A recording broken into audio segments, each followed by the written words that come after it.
पूजा नाम की लड़की होती है। इसकी उम्र 21 साल थी। पूजा देखने में इतनी खूबसूरत थी कि अगर कोई भी इंसान उसे देखता था तो उसके शरीर को पाने की कोशिश किया करता था। एक दिन रात के 7 बजे के करीब पूजा अपने पिता को खाना खिलाती है और खाना खिलाने के बाद उसके कमरे में जाके लेट जाती है। फिर रात के 9 बजे के करीब उसके पिता अपने कमरे में सोने के लिए आते हैं तो अपने बिस्तर पर अपनी बेटी को लेटा हुआ देखते हैं। फिर उससे पूछने लगते हैं कि बेटा क्या हुआ है, तुम्हारी तबीयत तो ठीक है। फिर पूजा अपने पिता से कहती है कि पिताजी मेरी तबीयत थोड़ी ख़राब है और आज मुझे डर भी लग रहा है, आज मेरा मन कर रहा है कि मैं यहीं पर सो जाऊं। फिर उसके पिता कहते हैं कि ठीक है बेटा, कोई दिक्कत नहीं है, आप यहीं पर सो जाइए। फिर ये दोनों एक साथ एक ही बिस्तर पर सो जाते हैं। अब आधी रात का समय गुजर जाता है। रात के 12 बजे के करीब पूजा अपने पिता को स्पर्श करना शुरू कर देती है। वो इतने अच्छे तरीके से स्पर्श करती है कि उसके पिता की भी आंख खुल जाती है। अब पूजा ये भूल जाती है कि ये मेरे पिता हैं, उसके पिता ये भूल जाता है कि ये मेरी बेटी है। उस रात इन दोनों के साथ कुछ ऐसा हो जाता है दोस्तों जिसकी हम कल्पना भी नहीं कर सकते। अब इस तरीके से दोस्तों 6 महीने का समय गुजर जाता है। 6 महीने के बाद जब इस बात का आस पड़ोस के लोगों को पता लगता है, आस पड़ोस के क्षेत्र में पता लगता है, सोशल मीडिया अखबारों के माध्यम से लोगों को पता लगता है, तो लोग ये सोचने पर मजबूर हो जाते हैं कि आखिर ये कैसे हो सकता है।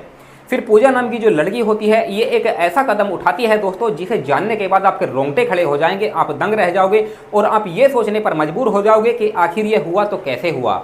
इसीलिए इस कहानी में आप अंत तक बने रहिएगा क्योंकि इस कहानी से आपको एक बहुत बड़ी सीख मिलने वाली है। बाकी हमारी आप लोगों से एक छोटी सी रिक्वेस्ट है, अगर अभी तक आपने हमारे चैनल को सब्सक्राइब नहीं किया है तो चैनल को सब्सक्राइब कर लीजिएगा और वीडियो को लाइक कर दीजिएगा। और जितने भी भाई बंधु हमारी इस वीडियो को जहां से भी देख रहे हैं वो इस वीडियो की कमेंट में अपना नाम और अपनी सिटी का नाम जरूर लिखें ताकि अगली वीडियो में मुझे आपके नाम बोलते हुए खुशी हो। चलिए दोस्तों शुरू करते हैं और बताते हैं कि आखिर पूरा मामला है क्या। दरअसल दोस्तों ये सच्ची कहानी उत्तर प्रदेश के अयोध्या जिले की है। अयोध्या जिले के अंतर्गत एक गांव में छोटा सा परिवार रहता था। परिवार के मुखिया का नाम रामलाल था। रामलाल के 3 बच्चे थे। सबसे बड़ी बेटी का नाम पूजा था, इसकी उम्र 21 साल के करीब थी। उससे छोटी बेटी 15 साल की थी और उससे छोटा बेटा 10 साल का था। रामलाल की पत्नी का 2 साल पहले ही एक बीमारी के चलते देहांत हो जाता है। रामलाल खेती किसानी करके अपने परिवार का पालन पोषण करता था। इनके परिवार में किसी तरह की कोई दिक्कत परेशानी नहीं थी।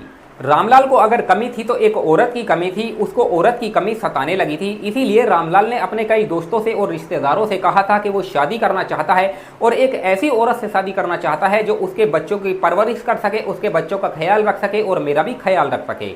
अब रामलाल ने जिन जिन लोगों से कहा था वो लोग ऐसी औरत की तलाश करना शुरू कर देते हैं।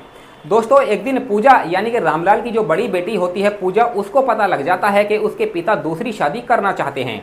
अब पूजा बड़ी चिंतित हो जाती है और वो यही सोचने लगती है कि जो हमारी सौतेली माँ आएगी वो हमारे साथ कैसा व्यवहार करेगी, वो हमें खुश रख पाएगी, हमारी परवरिश भी कर पाएगी या नहीं कर पाएगी।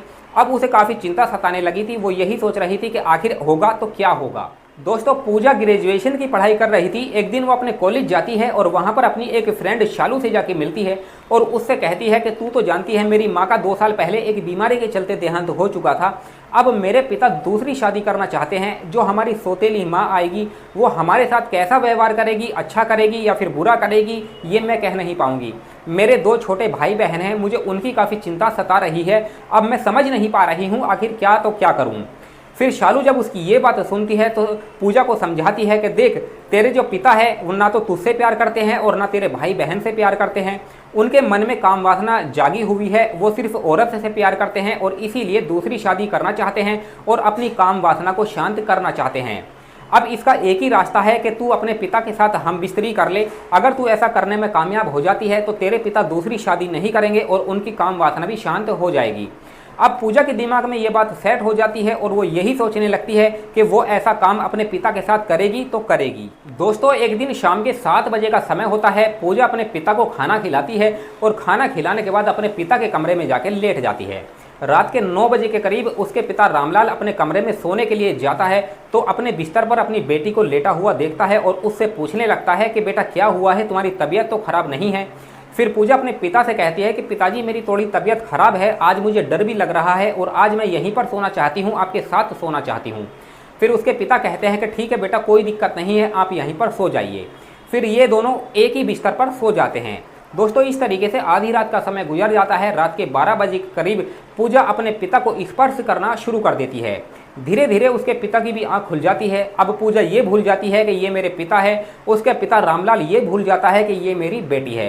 अब धीरे धीरे करके ये दोनों एक एक करके अपने कपड़े उतार देते हैं और पूरे निर्वस्त्र हो जाते हैं और थोड़ी देर के बाद एक दूसरे के साथ संबंध बनाने लगते हैं।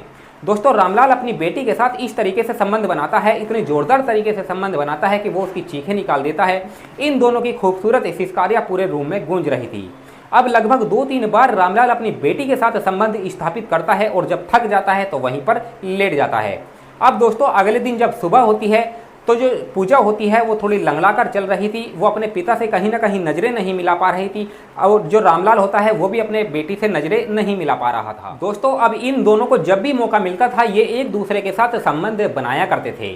अब रामलाल ये भूल चुका था कि वो दूसरी शादी करेगा, क्योंकि उसे घर में ही अपनी बेटी के साथ वो चरम सुख मिल रहा था जो उसे मिलना चाहिए था और जिसके लिए वो दूसरी शादी करना चाहता था।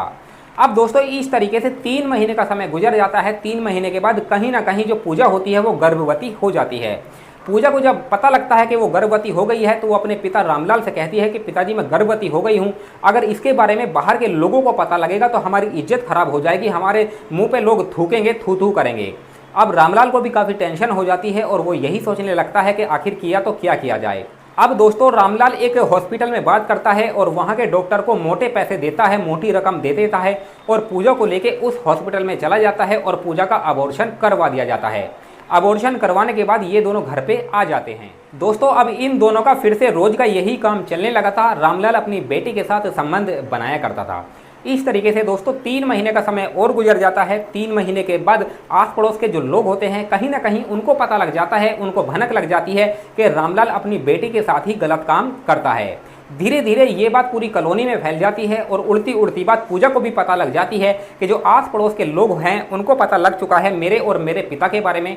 अब पूजा को काफ़ी टेंशन सताने लगी थी, उसको काफ़ी चिंता हो रही थी। वो सोच रही थी कि अब मेरे पिता की इज्जत खराब हो जाएगी, मेरी भी इज्जत खराब हो जाएगी, लोग हमारे ऊपर थू थू करेंगे। अब दोस्तों, पूजा एक खौफनाक कदम उठाने की सोचने लगती है और एक जगह से वो रस्सी लेके आती है और अपने कमरे में चली जाती है और अंदर से दरवाज़ा बंद कर लेती है। फिर पंखे में लटक के दोस्तों वो फांसी लगा लेती है, वो आत्महत्या कर लेती है। थोड़ी देर के बाद रामलाल अपने घर पे आता है और दरवाज़ा तोड़ के जब देखता है तो उसकी बेटी फंदे पर लटकी हुई थी। अब दोस्तों, रामलाल अपनी बेटी को देखकर रोने लगता है, चिल्लाने लगता है। उसकी चीख पुकार सुन के आस पड़ोस के लोग वहाँ पर इकट्ठा हो जाते हैं। अब आस पड़ोस के लोगों को तो पता था कि रामलाल अपनी बेटी के साथ गलत काम करता था, इसीलिए वो पुलिस को बुला लेते हैं और थोड़ी देर के बाद पुलिस भी वहाँ पर पहुँच जाती है। फिर बॉडी का पंचनामा बनाया जाता है और उसको पोस्टमार्टम के लिए भेज दिया जाता है।